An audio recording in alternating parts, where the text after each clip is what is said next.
አንድ አምላክ በሆነ በአብ በወልድ በመንፈስ ቅዱስ ስም የካቲት 21 በዚህች ቀን አምላክን ለወለደች ለእመቤታችን ለቅድስት ድንግል ማርያም የበዓሏ መታሰቢያ ነው።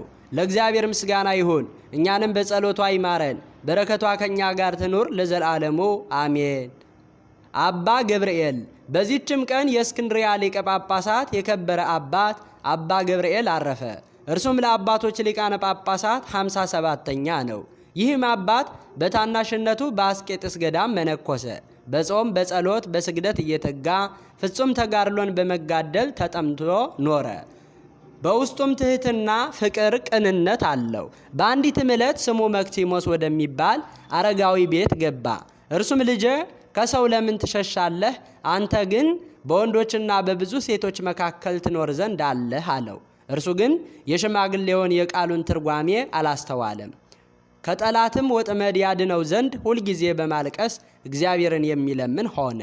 ከእርሱም አስቀድሞ የነበረ ሊቀ ጳጳሳት አባ ሚካኤል ባረፈ ጊዜ ይህንን አባት ይዘው ያለ ውዴታው ሊቀ ጳጳሳት አድርገው ሾሙት። አረጋዊ አባ መክሲሞስ ትንቢትን እንደተናገረለት በተሾመም ጊዜ በአስቄጥስ ገዳም ተቀምጦ የቀድሞውን ተጋድሎውንና አገልግሎቱን ቸለል አላለም። ስለ አብያተ ክርስቲያናትም ጉዳይ ወደ እስክንድሪያ ወደ ምስር ይሄድ ዘንድ ግድ ባሉት ጊዜ ይሄዳል። ፈጥኖም ወደ አስቄጥስ ገዳም ይመለሳል። እርሱም በዕድሜው ጎልማሳ ስለሆነ እንስሳዊት ፍትወት ተነሳበት። እርሱም ያጠፋት ዘንድ ለጾም ለጸሎት ለስግደትም መትጋትን ያበዛል። ሊያበርዳትም ባልተቻለው ጊዜ ለአንድ አረጋዊ ተናዘዘለት። እርሱም እንዲህ አለው፣ ይህች እንስሳዊት ፍትወት ከጾምና ከጸሎት ከስግደት ጋር ያለ ትህትና ሥራ አጠፋም፣ በበለጠ ግን ትህትና መድኃኒቷ ነውና አለው።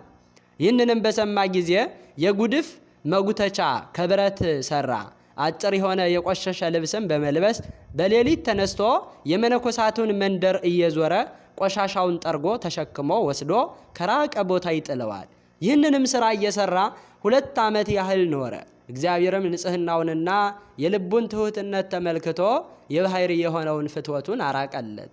ይህም አባት በገድል እንደተጠመደ ሆኖ መንጋዎቹን በቀናች ሃይማኖት ይጸኑ ዘንድ እያስተማራቸውና እየገሰጻቸው እየመከራቸው 12 ዓመት ኑሮ በሰላም አረፈ። ለእግዚአብሔር ምስጋና ይሁን፣ እኛንም በጸሎቱ ይማረን፣ በረከቱ ከኛ ጋር ትኑር ለዘላለሙ አሜን። አባ ዘካርያስ። በዚህችም ቀን የሀገረ ሰሃ ኤጲስቆጶስ የከበረ አባት አባ ዘካርያስ አረፈ። ይህም አባት የጸሐፊዎች ወገን ነው። አባቱ ግን ጸሐፊነቱን ትቶ ቅስና ተሾመ። ስሙም ዮሐንስ ነው። ልጁ ዘካርያስም ባደገ ጊዜ ትምህርቶችን ሁሉ ጽሕፈትንም የጽርህና የሮማውያንን ጥበብ የቤተ ክርስቲያንንም ሕግ ተማረ። የንጉሱም የጭፍራ አለቃ ወሰደውና በንጉሱ ቤት ጸሐፊነት ሾመው። በጽሕፈቱም የሀገረ ሰሃ መኮንን የሆነው ስሙ አብጠልማዎስ የሚባል ወዳጅ ሆነው። እነርሱም ወደ አስቄጥስ ገዳም ሂደው ይመነኩሱ ዘንድ ተስማሙ። በዚያን ጊዜ በአስቄጥስ ገዳም ከአባ ዮሐንስ ደብር አንድ መነኮስ ወደ እነርሱ መጣ። አብረውትም ይሄድ ዘንድ ተስማሙ።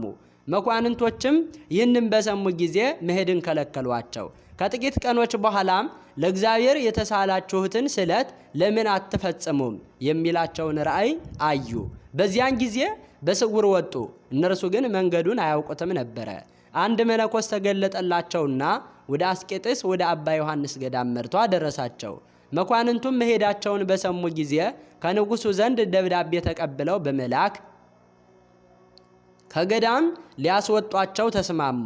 የክብር ባለቤት ጌታችንም ምክራቸውን በተነባቸው። በመነኮሱም ጊዜ በብዙ ተጋድሎ ተጠመዱ። ይልቁንም አባ ዘካርያስ በዚያን ወራት አረጋውያን አባ አብርሃምና አባ ገአርጊ ነበሩ። ወደ እርሳቸውም እየመጡ በስራቸው ሁሉ ያረጋጓቸውና ያጽናኗቸው ነበረ። የሀገረ ሰሃ ኤጲስቆጶስም ባረፈ ጊዜ ሕዝቡ አባ ዘካርያስን አሰቡት። እርሱንም ይሾምላቸው ዘንድ ስለ አባ ዘካርያስ እየለመኑ ወደ ሊቀ ጳጳሳቱ የመልእክትን ደብዳቤ ጻፉ። ሊቀ ጳጳሳቱም ወደ አስቄጥስ ገዳም ልኮ አባ ዘካርያስን ወደ እርሱ አስመጣው። በሀገረ ሰሃ ላይም ኤጲስቆጶስነት ሾመው። ሊቀ ጳጳሳቱም እጁን በላዩ በጫነ ጊዜ የእግዚአብሔርን ኃይል አየ።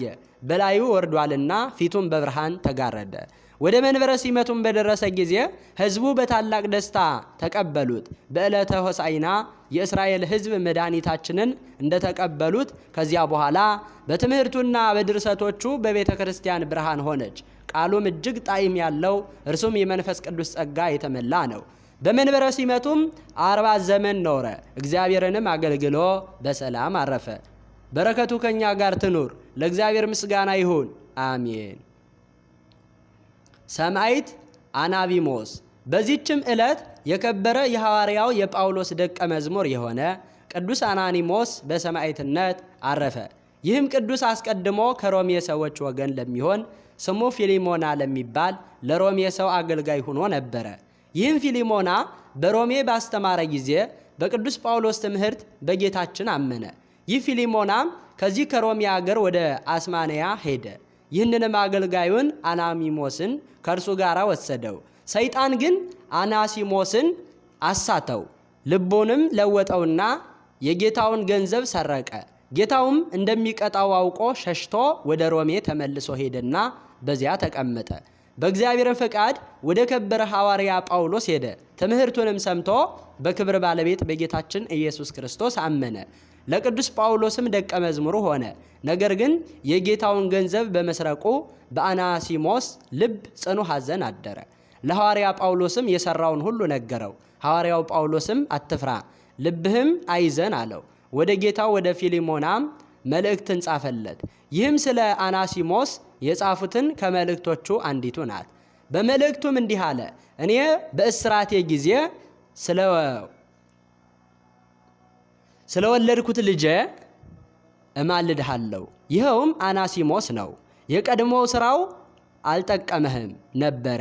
ዛሬ ግን ላንተም ለኔም እጅግ የሚጠቅም ሆኗልና አሁንም ወደ አንተ ልኬዋለሁና ልጄ እንደመሆንህ ተቀበለው። የበደለህ በደልም ቢኖር ወይም የሚከፍልህ ቢኖር በእኔ ላይ አድርገው። ይህ የከበረ አናኒሞስም ወደ ፊሊሞና ወደ ጌታው በደረሰ ጊዜ በማመኑና በመጸጸቱ ደስ አለው። ሐዋርያው እንዳዘዘውም አደረገለት፣ እጅግም ወደደው፣ ብዙ ገንዘብም ሰጠው። እርሱ ግን ምንም አልወሰደም፣ እኔ በክርስትና ባለጸጋ ሆኛለሁና አለ እንጂ። ከዚህ በኋላ ሸኙትና ወደ ሮሜ ሀገር ተመለሰ። በሰማዕትነት እስከሚሞትበት ጊዜ ሐዋርያ ጳውሎስን የሚያገለግለው ሆነ። ይህም ቅዱስ ካህን ሆኖ ተሾመ። ሐዋርያትም በሥርዓት መጻሕፍታቸው በአንቀጽ 77 81 በ53 እና በ57 በምስጋና አስታውሰውታል። እንደ ታማኝ ካህንም ነው አሉ። ከሐዋርያው ጳውሎስም የምስክርነት ሞት በኋላ የንጉሥ ጭፍራ አለቃ ይህንን ቅዱስ ይዞ ወደ አዲስ ደሴት ሰደደው። የዚያን ደሴት ሰዎች ሃይማኖትን እያስተማራቸው ኖረ። የክርስትና ጥምቀትንም አጠመቃቸው። ከብዙ ጭፍሮች ቀኖችም በኋላ የንጉሥ ጭፍራ አለቃ ወደዚያች ደረሰ። የከበረ አናኒሞስም ሕያው ሆኖ የክብር ባለቤት የጌታችን ኢየሱስ ክርስቶስን ሃይማኖት ለሰዎች ሲያስተምር አገኘው። ጽኑ ግርፋትንም ገረፈው። ጭፍሮቹን ገረፉት። ጭኖቹንም እንዲሰነጥቁ እንዲሰባብሩ አዘዘ። ምስክርነቱንም በዚሁ ፈጸመ።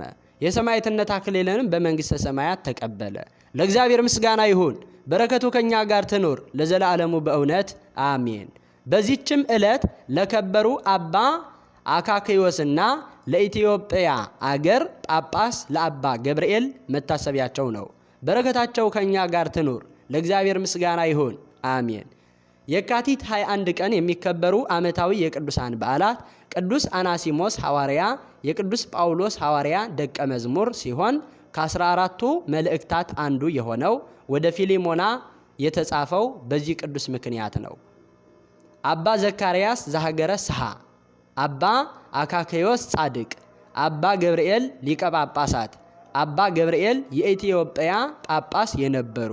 ወርሃዊ በዓላት ቅድስት ድንግል ማርያም እመቤታችን፣ አበው ጎርጎርዮሳት፣ አቡነ ምእመነ ድንግል፣ አቡነ አምደ ሥላሴ፣ አባ አሮን ሶርያዊ፣ አባ ሰራትያኖስ ጻድቅ። ስለ ጽዮን ዝም አልልም፣ አሕዛብም ጽድቅሽን ነገሥታትም ሁሉ ክብርሽን ያያሉ። የእግዚአብሔርም አፍ በሚጠራበት በአዲሱ ስም ትጠሪያለሽ። በእግዚአብሔር እጅ የክብር አክሊል በአምላክሽም እጅ የመንግሥት ዘውድ ትሆኛለሽ። ዘአቅረብኩ ማሕሌተ አዘኪሬየ አእላፈ እምለተ ጸምዱከ ዘልፈ ለእለ ያነብብ ተወከፍ ሰንዴቴ መጽሐፈ እንተረሰይከ እግዚኦ ጸሪቀ መበለት ወኩፈ እምህለ አብኡ ብኡላን ዘተርፈ ነቢያት፣ ቅዱሳን፣ ሰባኪያን፣ ሰማዕታት፣ ጻድቃን፣ መላእክት፣ ትጉሃን፣ ደናግል፣ አዲ ወመነኮሳት ሄራን ባረኮ ባረኮ ጉባኤ ዛቲ መካን እስከ አረጋዊ ልሂቅ ወምንዑስ ሕፃን ለዘ ጻሐፎ በክርታስ ወለዘ አጻሐፎን ዘይደርስ ለዘ አንበቦ ወለዘ ተርጎሞ በልሳን ሐዲስ ወለዘ ሰምዐ ቃሎ በእዝነ መንፈስ በጸሎተ እሙ ማርያም አራጊተ ኩሉ እምባይስ ህቡረ ይመሃረነ ኢየሱስ ክርስቶስ አሜን። ይማረን።